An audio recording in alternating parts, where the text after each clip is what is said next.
It started with sirens, not the blaring, high-speed chase kind, but the slow, suspicious roll-up, the kind that makes you glance out the window and mutter, well, something's gone sideways. I had just poured my second cup of coffee when I saw the cruiser idling at the curb in front of our house. Two officers stepped out, one already adjusting his belt, the other squinting at our driveway like it had personally offended him, and then I saw her, Karen, arms flailing, platinum bob swinging like a metronome of fury. She marched toward the officers, barking rapid-fire accusations while pointing at our gate.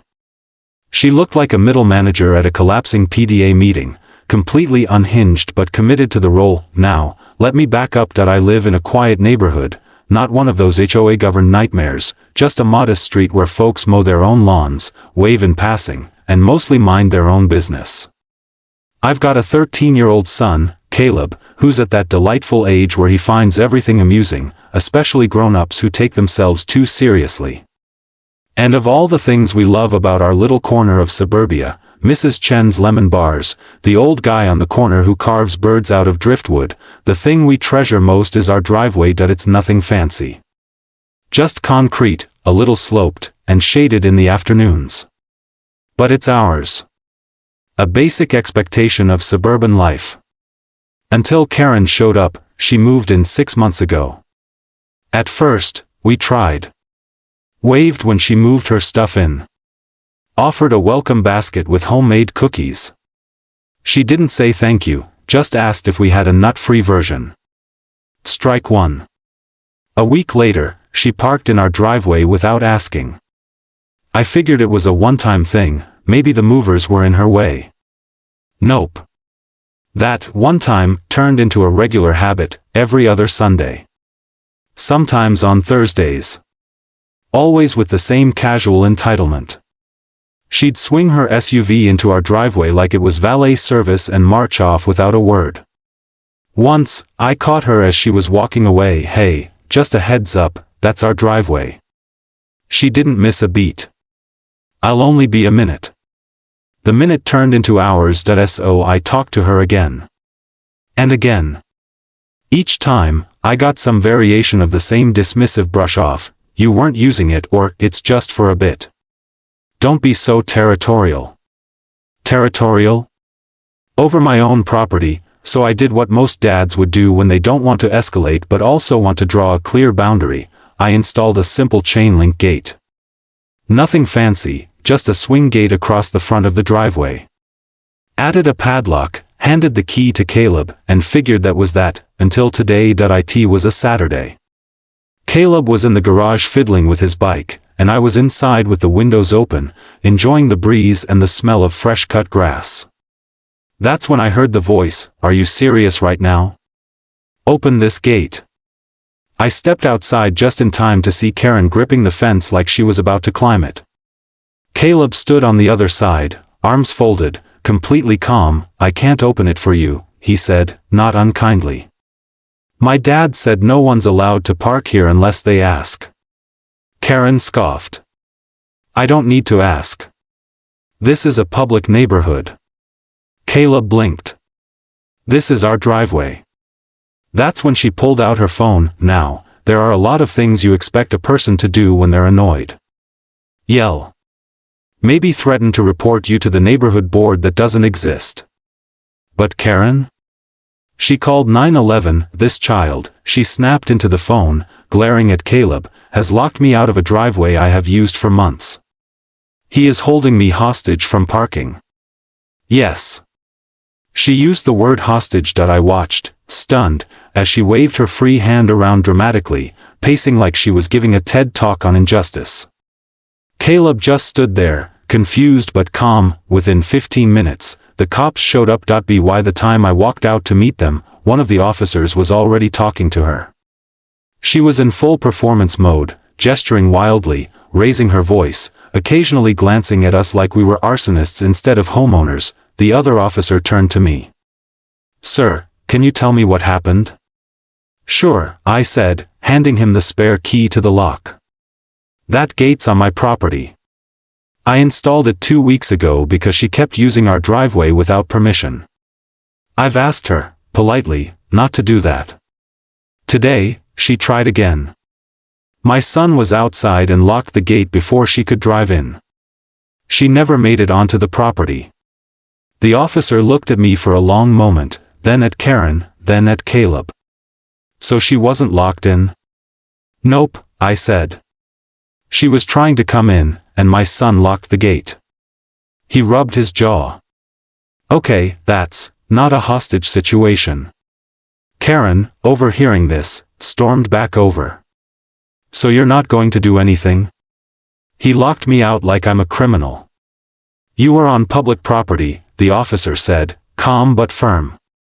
You didn't cross the gate. This is a civil matter, not criminal. Karen looked like she was about to explode. I pay taxes. I have rights. That may be true, ma'am, the officer replied, but you don't have the right to use someone's driveway without permission. For a second, I thought she might physically vibrate out of existence. Instead, she jabbed a finger toward me. This is harassment. I'm going to call my lawyer. You do that, I said, sipping my coffee. Just be sure to park in your own driveway when they visit. Caleb grinned. The officers gave Karen a quiet warning about misusing emergency services, offered a quick apology for the inconvenience, and left. Karen stood there, red-faced, staring at the locked gate like it had personally betrayed her. She didn't say another word. Just turned on her heel, stomped back to her car, parked illegally 2 houses down, for the record, and sped off, tires squealing like a low-budget soap opera exit. Caleb turned to me. Was I in trouble? Not even a little, I said. But next time, maybe let me handle the locking part. He looked down, trying to hide a smile. It felt kinda cool.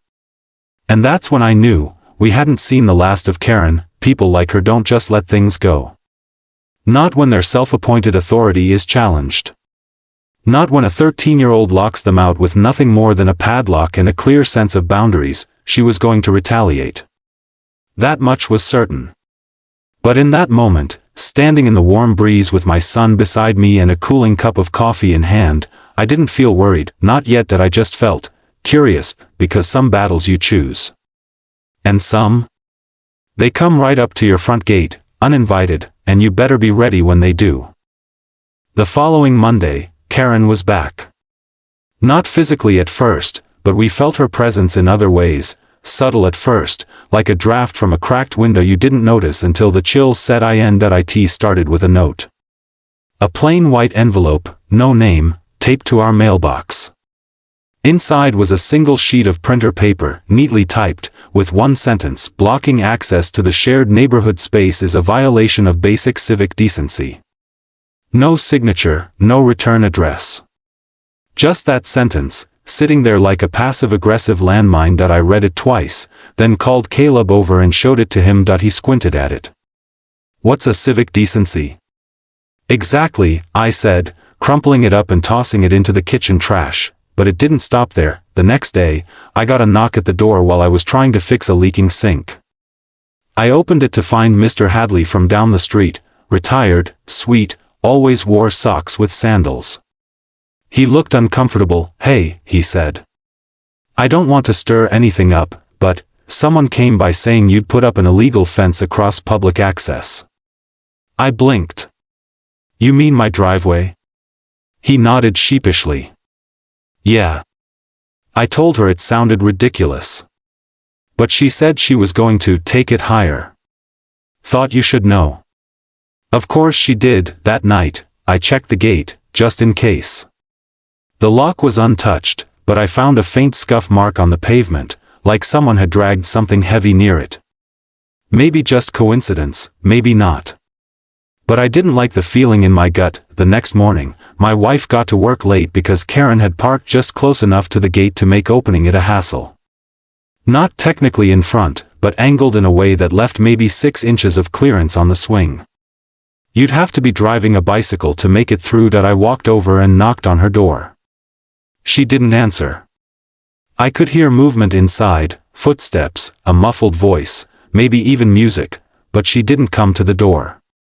I stood there for a full 2 minutes before walking back home. A few days later, the real escalation arrived, an envelope from the city. Inside was a formal letter. A complaint had been filed claiming our fence extended beyond our property line, impeding public access, and potentially violating local zoning ordinances. I read it 3 times.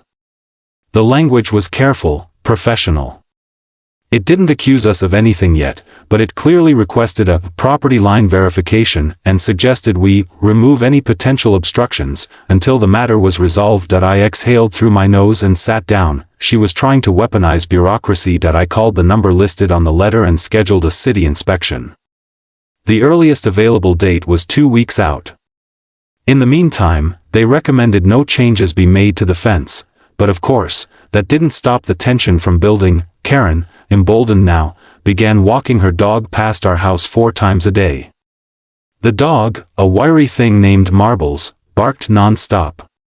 Karen would linger by the gate, stare for a few minutes, then walk off. Sometimes she had her phone out. Once I saw her taking pictures. She never made direct contact, never said another word to me or my wife or Caleb, but her message was clear: I'm watching. I'm not done. Caleb, meanwhile, tried to carry on like it was all normal. But I noticed him being more cautious, more quiet. He didn't leave his bike outside anymore. He started asking before going to the garage. He wouldn't admit it, but he was uneasy. And that made me angry in a way I hadn't expected. One night over dinner, he asked, "Why doesn't she just stop?" "Because," I said, trying to keep my tone measured, "some people need control. And when they lose even a little bit, they can't stand it." My wife added softly, "And when you tell those people no, they don't hear a boundary. They hear a challenge." That seemed to sit with him. The next day, I came home from the grocery store to find a citation stuck to our front door. It wasn't from the city. It was a photocopied piece of paper with a big red "Notice of Violation" at the top, completely unofficial, and a list of made-up offenses: unsecured waste bins, improper fencing, noise disturbances. It was absurd, and I almost laughed. But it wasn't funny. She was relentless. So, I took a breath, sat down, and called the city zoning office again. I explained what was going on, not with exaggeration, just facts. The woman on the other end was sympathetic, said they'd make a note, but until the inspection, there wasn't much they could do. Later that week, I caught her outside, standing in front of our driveway again. She wasn't doing anything this time. Just standing. Watching. I walked out onto the porch. "You need something?" I asked, calm but direct. She didn't look at me. "Just taking a walk." "You always take a walk standing in one place?" She glanced at me then, eyes cold. "This neighborhood used to be friendly." I didn't reply. I didn't need to. That night, Caleb came into the living room and dropped onto the couch beside me. "Can we just put up a no parking sign or something?" he asked. "Or spikes?" "No spikes," I said, chuckling in spite of myself. He looked frustrated. "She's still doing it. Even after the cops came." "I know," I said. "And she probably will for a while. But we're not backing down. We're not doing anything wrong." He nodded, then after a pause, said, "You're gonna win though, right?" I looked at him. He wasn't just being a kid. He was looking for reassurance. "Yeah," I said. "We'll win. It just takes time sometimes." But the truth was, I wasn't so sure. The problem with people like Karen is that they're not trying to be right, they're trying to win. And the longer it went on, the more I realized she didn't even care about the driveway anymore. She cared that we hadn't caved. That we didn't roll over after the first argument. It wasn't about parking. It was about control. 2 days before the city inspection, we found tire marks on the lawn, thin, deliberate tracks arcing across the edge of our grass, right near the driveway. Nothing destroyed, but clear as day. Caleb was the one who spotted it first. He stood there silently, just staring. "Was it her?" he asked. "I don't know," I said, though I did. We spent that weekend on edge. Every car that drove by felt like it might stop. Every sound outside pulled our attention. By the time the inspector arrived, we were practically vibrating. The man was polite, methodical, clipboard in hand.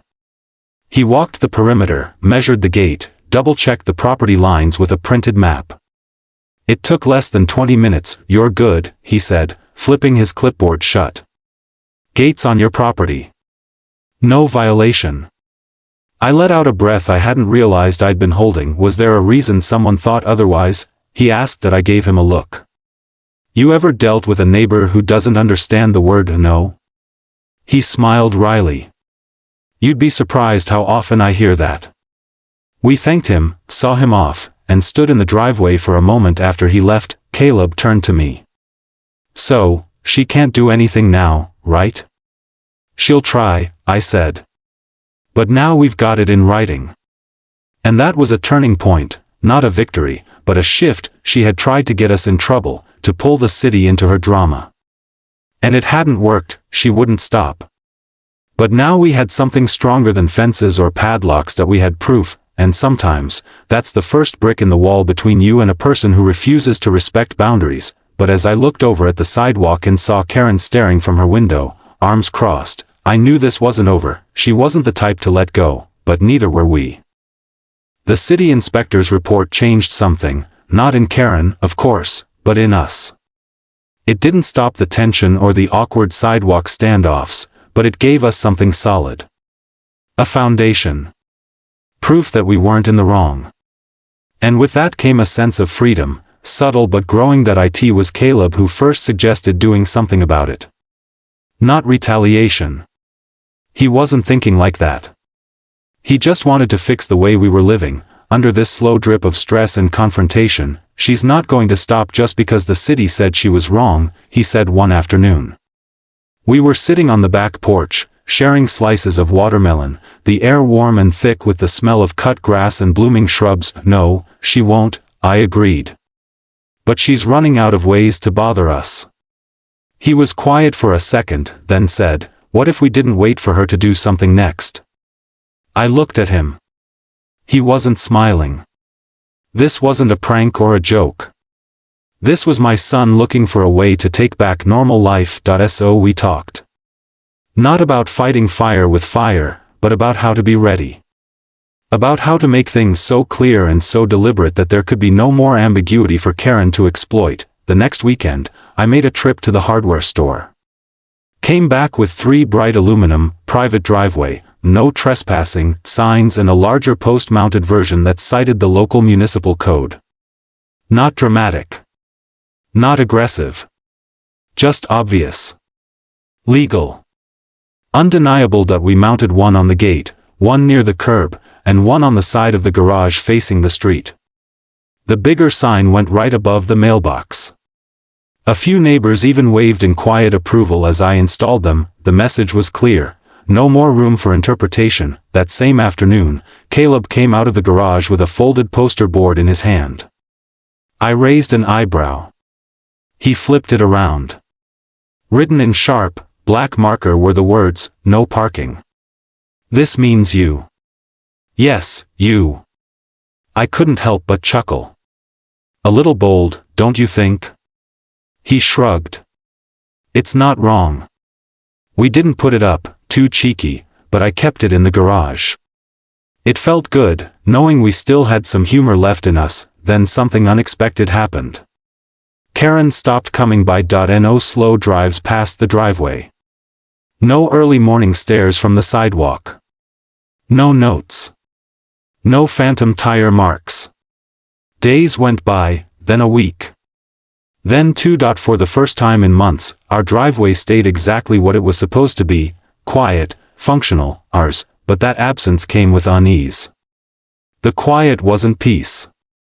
It was planning, and sure enough, it came back in a form we hadn't quite expected. It was a Tuesday evening when Caleb came running in. "She's back," he said, breathless. I stepped outside, expecting to see her in front of the house again, but she wasn't there. Instead, her SUV was parked across the street, and she was talking to a man in a shirt and tie. He held a clipboard, and she pointed at our property while speaking rapidly. I didn't recognize him. He eventually walked across and introduced himself. He said he was a representative from a neighborhood mediation group, volunteer-based, not official, just there to help resolve ongoing disputes before they escalate. I asked who called him. He hesitated, then said, a concerned neighbor. I almost laughed. Instead, I nodded and said I appreciated the effort, but there was nothing to mediate. The city had already verified our property boundaries. We had no intention of interacting further with someone who had repeatedly ignored those boundaries. He tried to push, suggesting maybe we could find a compromise to avoid further tension. That's when I finally did laugh. She wants to use our driveway. That's the dispute. What kind of compromise is that? He left shortly after, visibly uncomfortable. Karen watched him go from her driveway, arms crossed. The next morning, I called the city again and asked if there was a public record I could keep on file for reference. They emailed me the report. I printed 3 copies. .1 went into our records. .1 I gave to Caleb for safekeeping, and the third? I slipped into a plastic sleeve and zip-tied it to the inside of the gate. If she needed reminding, she could read it for herself. A few days later, I noticed Karen standing at her window again. She was holding a mug, watching silently. But she didn't step outside. She didn't say anything. She just stood there, perfectly still, for nearly a full minute before vanishing behind her curtains. That night, my wife turned to me in bed and said, I think she's realized she's lost. I wanted to believe that. I wanted to think that maybe, finally, the message had gotten through. That logic had won. But something in my gut didn't trust the silence, and then came the final act. It happened a week later, just after dinner. Caleb was helping clear the table, and I was putting the last few dishes into the washer when we both heard the distinct sound of a car door slamming shut, not loud, but deliberate. We exchanged a glance. I walked to the front window and pulled back the curtain just enough to see. There she was, Karen, standing next to her car, which she had once again parked directly in front of our closed gate. She wasn't trying to enter. She wasn't yelling. She wasn't even pretending to take a walk. She was just standing there. Watching the house. I opened the front door. She didn't look surprised. I'm not on your property, she said flatly. No, I replied, keeping my voice even. But you're still being a problem. It's a public street. I can park where I want. I nodded. You're right. But if your intention is to block us again, the city has a record of your history. You're making it real easy for them. She stared at me, hard. Then her expression shifted, something between bitterness and exhaustion. For a second, I thought she might actually apologize. But she didn't. She just climbed back into her car and drove away, not fast. Not angry. Just gone. That was the last time we saw her up close. Over the next week, her house was quiet. Then one morning, for sale sign went up on her lawn. No fanfare. No goodbye. Just a silent retreat. Later, someone mentioned she was moving closer to her sister. Maybe that was true. Or maybe she just got tired of being told no. Whatever the reason, the tension lifted like a fog burning off in sunlight. Caleb stood in the driveway that weekend, looking out at the quiet street, arms crossed just like his old adversary used to do. I stepped beside him. Feels different now, he said. Yeah, I replied. It does. We didn't celebrate. We didn't cheer. We just existed in the space that had once been a battleground and now felt, finally, like home again. And in that stillness, I realized something. Winning hadn't been about clever tricks or getting even. It had been about holding our ground, calmly. Clearly. Repeatedly, and sometimes, that's all you need. The silence that settled over the neighborhood after Karen's spectacular outburst was oddly peaceful. It was the kind of quiet that felt earned, like the street itself had held its breath long enough and was finally exhaling. A couple of birds chirped. Somewhere, a lawnmower started. Life moved on, even after a 911 call over a locked fence. After the officers left, I stood in the driveway, watching Karen pull away slowly in her car, her face beet red and staring straight ahead like she was trying to pretend she was invisible. She didn't even glance my way. Her wheels crunched over the gravel, the sound weirdly satisfying, like the punctuation mark at the end of a long, ridiculous sentence. Ben came outside a minute later, looking unsure, maybe even a little worried. He was still holding the iced tea I'd made before everything blew up. Did they arrest her? He asked cautiously, peeking toward the street. Nah, I said, shaking my head. Just gave her a good OL lecture on wasting emergency services. Told her not to call 911 unless someone's bleeding or breaking in. He smirked, sipping his drink. I didn't think she'd actually do it. I mean, who calls the cops over a driveway gate? Karen, I replied simply. That we both laughed then, really laughed. It was one of those laugh or you'll lose your mind moments, and it felt like the tension finally broke. Later that evening, I got a knock on the door. It wasn't Karen, thank God. It was Mr. Grayson from 2 houses down. He was holding a plate of lemon bars, a gesture so neighborly I almost thought I'd stepped into a sitcom. Heard about the, driveway situation, he said carefully. Just wanted to say good on you for handling it the way you did. Some folks think the world owes them curb space. I accepted the lemon bars with a chuckle. Appreciate it. I didn't do anything fancy. Just shut the gate. Sometimes that's all it takes, he said, tipping his cap. Over the next few days, I noticed Karen avoiding eye contact every time we crossed paths. No more pulling into our driveway. No more inching her bumper up like she owned the curb. Just awkward silences and quick glances away. It was weirdly satisfying, not because I wanted her to feel small, but because she finally respected the boundaries, literal and metaphorical. She stayed on her side, we stayed on ours, and the driveway returned to being what it was meant to be, a place for our car, not a battleground. The real cherry on top came the following week when the HOA held its monthly meeting. I hadn't planned to attend. It was usually 2 hours of arguments over mulch colors and mailbox heights, but this time, I was curious. The room was packed, probably because word had spread. Our street's drama had circulated through the grapevine, and everyone was low-key buzzing with curiosity. Karen showed up late, sunglasses on, arms folded. She sat in the back, silent and sullen. When the topic of driveway encroachment came up, Mrs. Hawthorne, the HOA chair, didn't even look in her direction when she said, "Let this be a reminder that private driveways are not communal parking zones. And if someone locks their own gate, it is not, I repeat, not, a police matter." A few chuckles rippled through the room. Karen pretended not to hear. After the meeting, Ben nudged me. "You think she's learned her lesson?" I shrugged. "I think she's still stewing. But hey, she hasn't touched the fence since." And that was the truth. In the end, there wasn't some big lawsuit or a neighborhood war. No screaming match on YouTube. Just a woman so entitled she thought she could hijack our driveway, and a quiet, firm reminder that respect doesn't need to be shouted. Sometimes, it just needs to be locked into place. The fence stayed shut after that.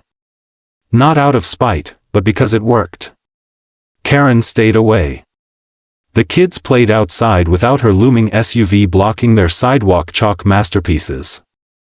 I could back out of the driveway without playing a daily game of, will I hit the mystery car? We went back to normal, whatever normal is in a neighborhood like ours. The funniest part? A couple weeks later, I saw a "for sale" sign go up in Karen's yard. No grand announcement. No goodbye cupcakes. Just a quiet packing of boxes and a U-Haul that appeared like a puff of smoke, and just like that, she was gone. Maybe it was embarrassment. Maybe she found a place with more available driveways. Or maybe she realized that living next to people who don't tolerate nonsense isn't quite as fun when you thrive on causing it. Either way, I didn't lose sleep over it. Ben asked if we should throw a going-away party. I told him only if we could rickroll her with speakers and a goodbye banner that said, "Never gonna park you up, never gonna let you in." He cracked up. "You're evil." I prefer clever. We didn't throw a party. But we did eat those lemon bars on the porch the day she left, waving politely as her moving truck rolled down the street. She didn't wave back. The fence? Still locked, just in case.